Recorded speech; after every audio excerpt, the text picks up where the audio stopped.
Hari ini saya akan mempresentasikan tentang asuhan kebidanan komprehensif pada Ibu R di Bidan Praktik Mandiri Sri Pujiati, Samarinda pada tahun 2020.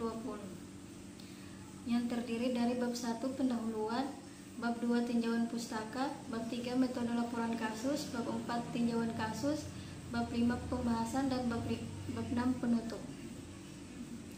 Bab 1 pendahuluan yang terdiri dari latar belakang, rumusan masalah, tujuan, manfaat, ruang lingkup, dan sistematika penulisan.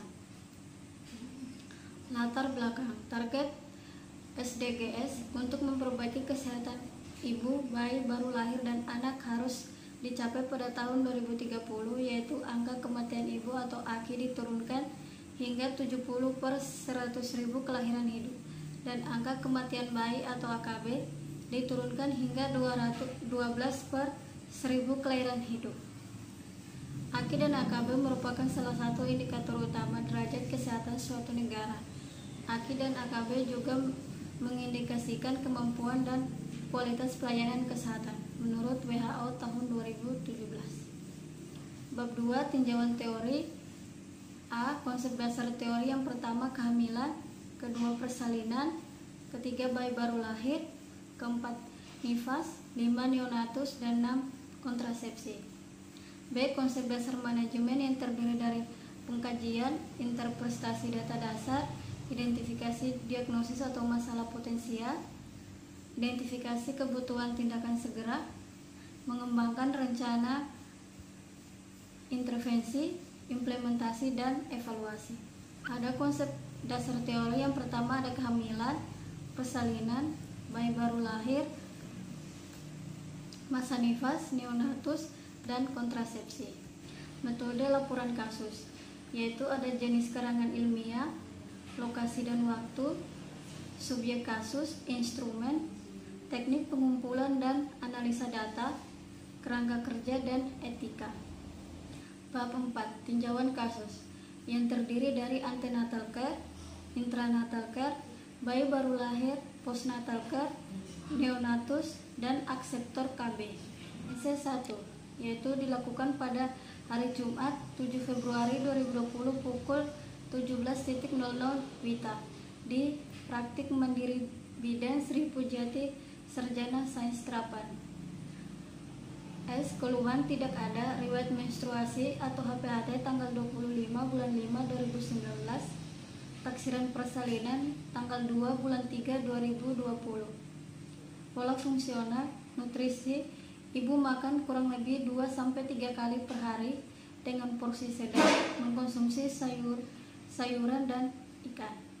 Pemeriksaan umum atau pemeriksaan umum fisik, yaitu letak kepala, punggung kiri, konvergen, dan DJJ 146 kali per menit, TSU 33 cm, BB 73 kg, tekanan darah 120 per 80 mmHg. Pemeriksaan penunjang. Hasil pemeriksaan laboratorium tanggal 17 bulan 9 2019 di Puskesmas Sigiri didapatkan hasil HB 13,2 gram per dl, HIV, NR, HBsAg reaktif golongan darah O. A. Diagnosa G3P2002, usia kehamilan 36 minggu 6 hari, janin tunggal hidup. Masalah tidak ada, diagnosa potensial tidak ada, masalah potensial tidak ada, kebutuhan segera tidak ada. Penata laksanaan, yaitu menjalin penyuluhan kesehatan mengenai tanda bahaya kehamilan pada trimester 3, memberitahu ibu bahwa kram pada kaki merupakan salah satu ketidaknyamanan pada kehamilan di trimester 3 yang merupakan hal yang normal terjadi. Cara mengatasinya yaitu ibu dianjurkan untuk berjalan-jalan di pagi hari. Menganjurkan kepada ibu untuk melakukan kunjungan ulang selanjutnya, yaitu pada tanggal 14 Februari 2020. ANC 2 yang dilakukan pada hari Jumat 14 Februari 2020 pukul 17.00 WITA di Praktik Mandiri Bidan Sri Pujiati, Sarjana Sains Terapan. S. Keluhan, nyeri di bagian bawah perut dan perut ibu terasa kencang-kencang. Untuk pemeriksaan fisik, letak kepala, punggung kiri konvergen, DJJ 139 kali per menit, TFU 33 cm, berat badan 73 kg, tekanan darah 110 per 80 mmHg. Diagnosa G3P2002, usia kehamilan 37 minggu 6 hari, janin tunggal hidup. Penata laksanaan: memberikan penyuluhan kesehatan alat kontrasepsi. Yang ketiga, menjelaskan kepada ibu bahwa nyeri di bagian bawah perut dan perut kencang-kencang merupakan ketidaknyamanan pada ibu hamil trimester 3 karena kepala bayi sudah semakin turun ke panggul dan menekan organ di sekitar panggul. Yang keempat, menganjurkan kepada ibu untuk melakukan kunjungan ulang selanjutnya, yaitu pada tanggal 20 Februari 2020 atau periksa jika ada keluhan. ANC 3 dilakukan pada hari Jumat 20 Februari 2020 pukul 17.00 WITA di Praktik Mandiri Sri Pujiati Sarjana Sains Terapan. Keluhan perut ibu terasa kencang-kencang. Pemeriksaan fisik: letak kepala, punggung kiri divergent, DJJ 140 kali per menit, TFU 34 cm, berat badan 74 kg, tekanan darah 110 per 80 mmHg. Diagnosa G3P2002, usia kehamilan 38 minggu 4 hari, janin tunggal hidup. Penata laksanaan: memberikan pendidikan kesehatan mengenai tanda bahaya persalinan dan tanda persalinan. Yang ketiga, menganjurkan ibu untuk memeriksakan kehamilannya apabila kencang-kencang semakin sering. INC: Ibu R dilakukan operasi sesio sesaria di Rumah Sakit SMC pada tanggal 22 Februari 2020 jam 9:05 WITA. Asuhan bayi baru lahir yang dilakukan oleh bidan di rumah sakit. S. Tidak ada keluhan. O. Bayi lahir pada tanggal 22 Februari 2020 pada jam 9:20 WITA dengan jenis kelamin laki-laki, ketuban jernih, bayi lahir langsung menangis, bergerak aktif, Apgar skor 9/10, berat badan 2.860 gram, panjang badan 49 cm, pemeriksaan fisik tidak ada kelainan ataupun cacat pada bayi. A. Diagnosa NCB SMK pada hari pertama. Penata laksanaan: memberikan Neoka dengan dosis 1 mg atau 0,5 cc diberikan secara IM pada sepertiga paha kiri di bagian luar dan pemberian imunisasi HB0 dengan dosis 0,5 cc diberikan secara IM pada sepertiga paha kanan bagian luar. Memberikan profilaksis mata dalam bentuk salep, melakukan pemeriksaan refleks pada bayi baru lahir ada 9 refleks, memberikan vaksin tambahan hepatitis B imunoglobulin dengan dosis 0,5 cc diberikan secara IM pada sepertiga paha kiri. PNC dan KM: kunjungan neonatus 1 tanggal 24 Februari 2020 pukul 08.00 WITA hari kedua. Keluhan tidak ada, pola fungsional tidak ada yang terganggu. O. BB 2860 gram, nadi 122 kali per menit, pernafasan 46 kali per menit. Diagnosa NCB SMK hari kedua. Penata laksanaan: memberikan KIE tentang ASI eksklusif, mengingatkan ibu mengenai kunjungan ulang untuk memeriksakan keadaan bayi yaitu pada tanggal 3 Maret 2020.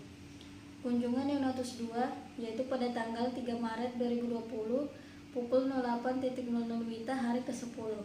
Keluhan tidak ada, pola fungsional tidak ada yang terganggu. O. BB 3000 gram, nadi 136 kali per menit, pernafasan 42 kali per menit. Tidak ada kelainan pada neonatus saat dilakukan pemeriksaan fisik. Diagnosa NCB SMK hari ke-10.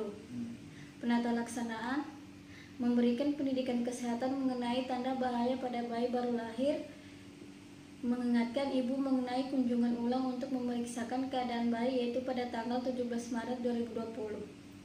Kunjungan yang notus 3 yaitu pada tanggal 17 Maret 2020 pukul 20.00 WITA hari ke-24. S. Keluhan tidak ada, pola fungsional tidak ada yang terganggu. O. BB 3.500 gram, nadi 128 kali per menit, pernafasan 48 kali per menit. Tidak ada kelainan pada neonatus saat dilakukan pemeriksaan fisik. Diagnosa NCB SMK hari ke-24. Penata laksanaan memberikan KIA tentang imunisasi, mengingatkan ibu mengenai kunjungan ulang untuk pemberian imunisasi BCG pada tanggal 2 April 2020. Kunjungan IFAS 1 yaitu dilakukan tanggal 24 Februari 2020 pukul 08.00 WITA hari ke-2. Keluhan, ibu mengatakan tidak ada keluhan, pola fungsional, pola eliminasi, ibu belum ada BAB setelah melahirkan. Tekanan darah 120/80 mmHg, pemeriksaan fisik TFU, 2 jari di bawah pusat, lokia rubra, DRA 11 cm kali 3 cm, tidak ada tanda infeksi pada luka jahitan operasi. Diagnosa P3003, postpartum hari kedua. Penata laksanaan memberikan KIA tentang nutrisi ibu nifas, memberitahu kepada ibu untuk tetap melakukan mobilisasi dini yaitu miring kiri, miring kanan, duduk dan berjalan. Yang ketiga, memberitahukan kepada ibu untuk dikunjungi ulang untuk memeriksakan keadaan ibu dan bayinya setelah melahirkan pada tanggal 3 Maret 2020. Kunjungan IFAS 2 tanggal 3 Maret 2020 pukul 08.00 WITA hari ke-10. S. Keluhan, ibu tidak ada keluhan, pola fungsional, pola istirahat, ibu tidak tidur siang kurang lebih 1 jam, tidur malam kurang lebih 5-6 jam dan terbangun saat bayi menangis. O. Tekanan darah 120/80 mmHg, TFU tidak teraba, lokia sanguinolenta, DRA 11 cm kali 3 cm, terdapat luka bekas operasi jahitan. Diagnosa P3003, postpartum hari ke-10. Penata laksanaan memberikan pendidikan kesehatan tentang tanda-tanda bahaya nifas. Yang kedua, memberitahukan kepada ibu untuk waktu untuk melakukan kunjungan IFAS 3 tanggal 2 April 2020 pukul 08.00 WITA hari ke-40. S. Keluhan tidak ada, pola fungsional tidak ada yang terganggu, tekanan darah 120/70 mmHg, TFU tidak teraba, lokia alba, DRA 11 cm kali 3 cm, terdapat luka bekas operasi. Diagnosa P3003, postpartum hari ke-40. Penata laksanaan menjelaskan hasil pemeriksaan bahwa keadaan ibu dalam batas normal. Yang kedua, memberitahu ibu untuk tetap memberikan bayinya ASI selama 6 bulan. Yang ketiga, memberikan KIA tentang KBMOW. Bab 5, pembahasan. Pada pemeriksaan ANC, ibu berjalan dengan lancar dan sesuai dengan teori. Ibu memeriksakan kehamilannya sebanyak 11 kali pada kehamilannya. Namun setelah dilakukan pemeriksaan laboratorium pada tanggal 11 September 2019, ibu positif HBsAg sehingga dokter menyarankan untuk dilakukan operasi sesarian. Sehingga penulis membawa Ibu R ke Rumah Sakit SMC pada tanggal 22 Februari 2020 untuk dilakukan tindakan operasi sesarian.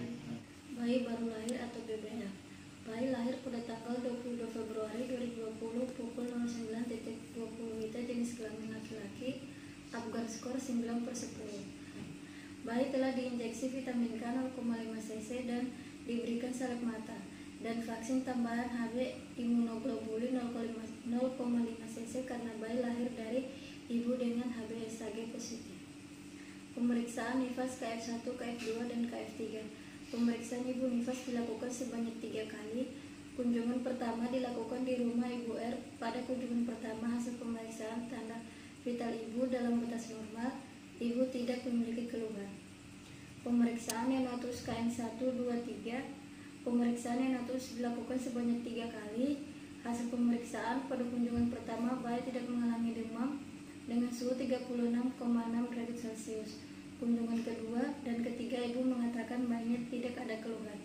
Bayi terdapat peningkatan berat badan dari 2.860 gram menjadi 4.200 gram yang ada dalam batas normal, yaitu naik kurang lebih 1.000 gram. Keluarga berencana atau KB. Ibu sudah menggunakan alat kontrasepsi jangka panjang yaitu MOW. Bab 6 penutup. Persalinan, bayi baru lahir, nifas, neonatus dan pelayanan kontrasepsi.